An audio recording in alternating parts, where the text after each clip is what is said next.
with that Alabama pipeline at the position of running back, they're typically 3 or 4 deep in regards to NFL prospects. And that's happened, of course, since Nick Saban stepped on campus, that you would think, well, if there's a position in college football that doesn't need the transfer portal, it's Alabama at running back, because they can certainly just recruit them straight from high school and be just fine. But one of the guys that may prove to be integral to this offense, and one of the more added additions that could prove pivotal in the SEC race this year, Jahmyr Gibbs, coming in from Georgia Tech.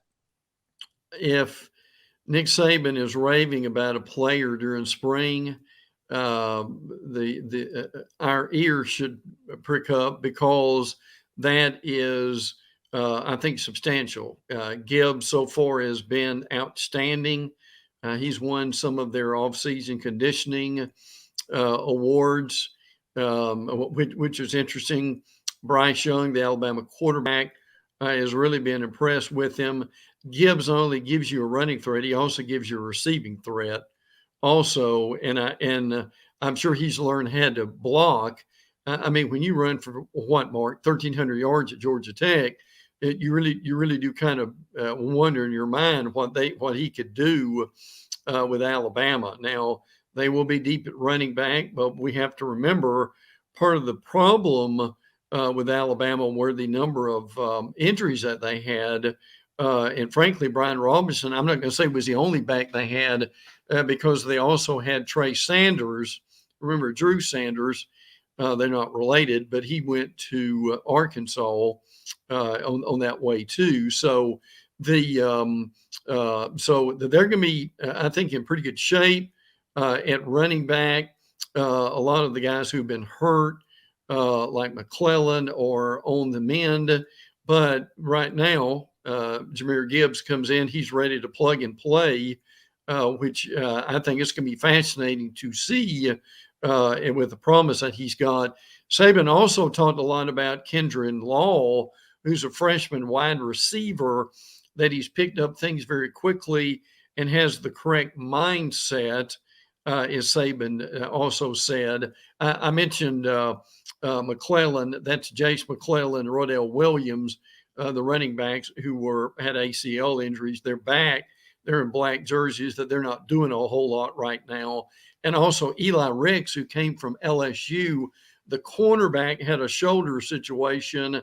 They're being pretty gingerly approaching with him. So I think they're going to be excited about what he can do too. But along with Bryce Young, you can read between the lines here, Mark. Offensively, another year with a tremendous amount of weapons for Alabama. By the time the season comes around and these guys are healed and ready to go. Yeah, some of the letdown in the offense that we saw last season was very talented players being plugged in at the last minute due to injuries. Now with a full offseason, I can't imagine that anybody out there that follows this thing has little doubt that there'll be a well-oiled machine when it's go time in September, because that has always been the case at Alabama. Now with Juan Kendrick Law, he's the third-rated athlete in the athlete category coming out of high school in Louisiana, top 10 player in this state and a top 100 player nationally, which is the norm. There at Bama, of course, they typically grab about 13 or 14 of those top 100 players. Yeah. Well, and also let me say what he said about Kendrick Law, really nice job, picked up on things, the right mindset. He's not just talking to the media, as you know, Mark. He's talking to his team, and he's talking to his wide receivers. And the message there is guys, you need to be ready to go. You need to have the right mindset. And we've got a freshman here who is prepared and ready to go. Had a great spring. We're hoping you do the same thing. That's the message. That's it. Nick Saban always has a motive. There's always a reason for everything that comes out of his mouth, and for any top flight college coach.